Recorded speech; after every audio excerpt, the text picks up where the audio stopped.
Sparklings. So today I wanted to talk about my personal concept of horror, Halloween, and scary things from when I was a child compared to how other people felt. I don't really know, but this is sort of the impression I got of that culture from my childhood. So for perspective, I'm pretty young. I was born in 1993. I do have a pretty good memory, so I do remember my childhood pretty clearly and pretty distinctly. And so pretty much the peak area and frame of reference is the late 90s, early 2000s. And so there were a few things that kind of gave an impression and sort of were like the touchstones into what led me into being horror obsessed as an adult. And so the biggest one was probably these books, which I have in fact covered in a couple other videos, which is Alvin Schwartz's collected scary stories to tell in the dark books that were published in the 1980s, but were available at Scholastic book fairs even into my childhood, which is why they still have the Stephen Gamble illustrations instead of the updated illustrations in recent reissues. These were kind of like the parents hated these, the kids loved these type of books, because mostly due to this really creepy artwork. But this is the kind of stuff that really was impactful in my childhood. I ended up getting these books when I was in, I believe, third grade. So that would have been 2001, 2002. And it really was impactful for me. I absolutely adored them. My parents were really freaked out by them, and I, unbeknownst to them, read them probably once every week or two for 2 years, which is one of the reasons why I'm a little odd. But these books were very important during my formative years when it came to absorbing scary things. Another very important collected short story work was Ask the Bones, Scary Stories from Around the World, selected and retold by Ariel North Olson and Howard Schwartz. This was a very impactful series for me as well, and some of these genuinely freaked me out as a kid, which I was very fascinated by. The other very important series from my childhood would be the Goosebumps books. Admittedly, these are the only two I ever owned, and I still have them. I think I got them for like 60 cents each at a book sale at the local public library. But these were the only two I ever owned. I read a few of the others from my school library in elementary school, but these were the only two that I ever had copies of personally. And they had that nice beat up, soft, scholastic thing, and I was very fond of R.L. Stine, especially in 4th grade. That was one of my favorite authors, and my parents didn't exactly approve. I had this big collected short story workbook called Beware that I lent to a friend and never saw again, which hurts because I'd like it back. But I read that book and carried it around obsessively when I was in 4th grade, and a book that's about this big when I was a very skinny 4th grader meant that it was very large in comparison to me, and it was kind of a foreboding sight to see me carrying around this absurdly large book everywhere, like a weirdo. Books that I wish that I had read as a child, but I'd say definitely fit into the same tone of things, are Gris Grimley's Wicked Nursery Rhymes, also anything from Edward Gorey. I didn't read that until I was an adult. Ray Bradbury's Something Wicked This Way Comes I didn't read till I was an adult, but I absolutely adore this book, and all of his writing, really. And Neil Gaiman's Coraline. I saw this one on shelves a lot, but never read it until after I saw the film, and I like the film and the book for different reasons, and if I consider them as separate entities, I like them both, because there's so many things about them that have been changed, but I like elements from both storytelling. But this was another one of those super creepy kids books. And one of the things that I ended up picking up as a kid and ended up not reading until high school was this Best Ghost Stories Ever Scholastic Book Fair special thing that includes ghost stories such as The Empty House by Algernon Blackwell, The Monkey's Paw by W.W. Jacobs, Sleepy Hollow, Masquerade Death, Judge's House, Yellow Wallpaper. So some very classic stories, unabridged, so the language wasn't adapted. But I was very fond of these when I went into middle school and high school and started to branch out. Also, for perspective, there is a select repertoire of TV shows that I really liked in elementary and middle school. The only one of those that I actually have on DVD of all things is Danny Phantom, which came out when I was about, I think, 11 or 12. And so at that point in time, it was kind of odd that Danny was older than I was. He's 14. And I just really got a kick out of the series. It was probably one of my first introductions to the term, or introductions to the term goth. And Sam was one of my goth goals as a child, even before I understood what that was at all. And I seriously still get a kick out of this, hence doing something as ridiculous as buying it on DVD once the series was actually released on DVD. Other TV shows that were very impactful on me as a kid include Courage the Cowardly Dog. That was some very impressive nightmare fuel. Grim Adventures of Billy and Mandy. It started off pretty fucking spooky, and I really had a fascination with that when it was Grim and Evil, and it was still the Adventures of Evil Con Carne and Grim Adventures of Billy and Mandy before they split off into two separate shows. Was when I started watching it. When my family got TV around that time. So Grim Adventures of Billy and Mandy I really got a kick out of in a lot of respects too, even though it was a lot more lighthearted and a little bit less disturbing in some aspects compared to Courage the Cowardly Dog. But I also heavily watched the original Hanna-Barbera Scooby-Doo as a kid. My mom was actually the only one that perpetuated that. All the other TV shows and reading materials she didn't perpetuate because my mother is very, very adamantly against horror movies and spooky things.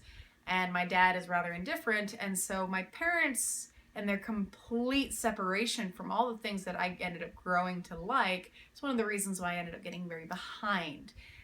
So a series that I kind of wish I'd known about as a child, because I would have gotten a kick out of it, was the Beetlejuice TV show.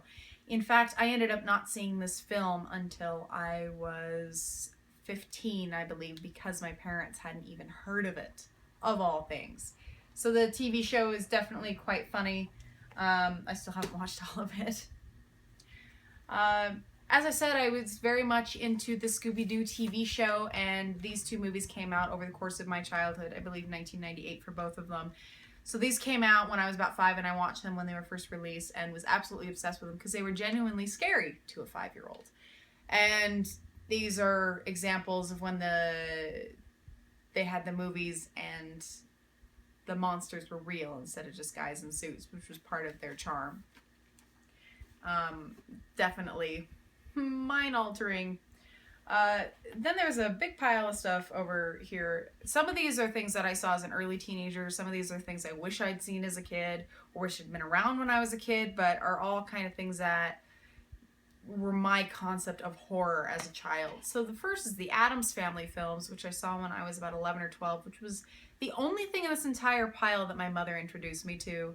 And to this day, I still find rather strange that she likes them because they're quite creepy, even if they are absolutely hilarious. Something I didn't even see until 2 years ago would be the Monster Squad, a very 80s classic. Hotel Transylvania is obviously much newer. I saw this shortly after it was released on DVD, and I thought it was very, very cute and kind of wish it had been around when I was a kid. I ended up watching this one when it came out when I was about 12. I thought that was very, very cute. I saw it, when it was pretty new. I already mentioned and talked about Coraline.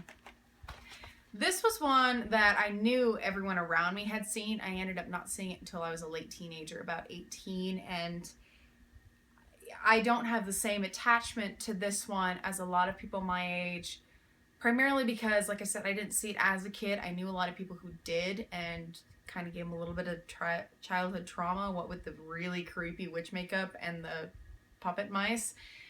And this one, I like it, but I just never had the same attachment to it as a lot of people my age. Unlike this one, if you're going to go for another Roald Dahl story, I thought this one was very, very cute. Even though it's not scary, I ended up seeing this one at a much younger age, and Roald Dahl was part of my inspiration for horror movies. I already talked about Scooby-Doo and the live-action ones, even though they're rather terrible. I do have to give them a little bit of credit because it's James Gunn, who has a very peculiar, perverse sense of humor. For those who do not know who he is, he's the one who did Guardians of the Galaxy and Slither. So his sense of humor is very strange and underrated, and for him to be the one responsible for these live-action Scooby-Doo movies is very weird. Those are a trip. So this was another one I didn't see as a child. I didn't see it until about 3 years ago as an adult. It's not what I'd call very, very good, especially because the novel is incredibly good. the novel, which was originally a screenplay and ended up getting turned into a book after many years of not getting worked on. And this was a little bit of a lackluster thing, but it's still kind of iconic in its own right. Something I didn't see until I was 12 and really wish I had seen sooner. This ended up becoming my absolute obsessive thing when I was 17 until I kind of grew up a little bit. And now, while I still love it, I don't find it to be the end-all be-all on my movie taste. But this was, you know, everybody's seen this by this point, especially if they're of the Gothic persuasion. Another one I wish that I had seen as a kid. I absolutely adore this movie. It's really, really cute, and I just really love Like a Company.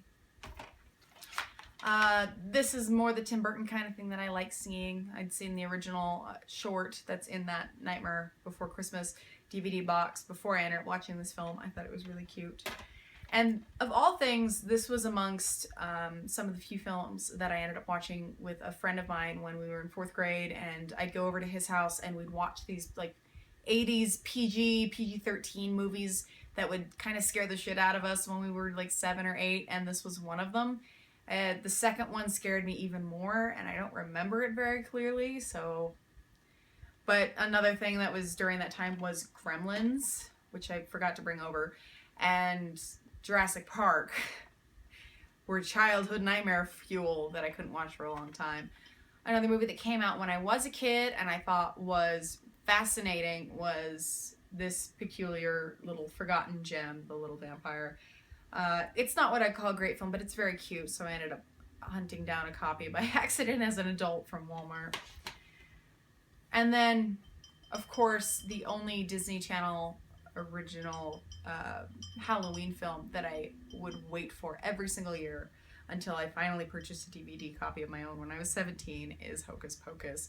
This is pretty much my introduction to Bette Midler, and was a very big part of my childhood, especially when it came to a fascination with Halloween. So that was pretty groundbreaking for me. So this is kind of a scatterbrain quilt of how I kind of could tell that I grew up to be horror movie obsessed. I don't really know how to explain that. But there are things that I think are in your childhood that kind of help formulate you as an adult, whether it's intentional or not. Maybe even almost sounds something a little grander like fate. But these were all very important pieces in my childhood that ended up leading me to have the interests I have as an adult. And when my parents give me shit for the whole, how do you think you're going to love horror movies for everything, especially in relation to my tattoos and all this stuff, I was like, do you not remember when I was a kid and I had fascination with it anyway? Watching the Alvin and the Chipmunks Meet the Wolfman movie? Like, do you not remember all of this stuff and all these things I was fascinated with as a child? And there's just all these little kind of cues that pointed me in the direction I ended up going as an adult. It wasn't just that I latched onto these as a teenager and turned it into what I was going to obsess over the rest of my life, but it was like there were these things that were already pointing me in a direction. So this is kind of my childhood horror experience. I'm sure it's different for everybody. You can leave feedback if you like. Till next time, Darklings.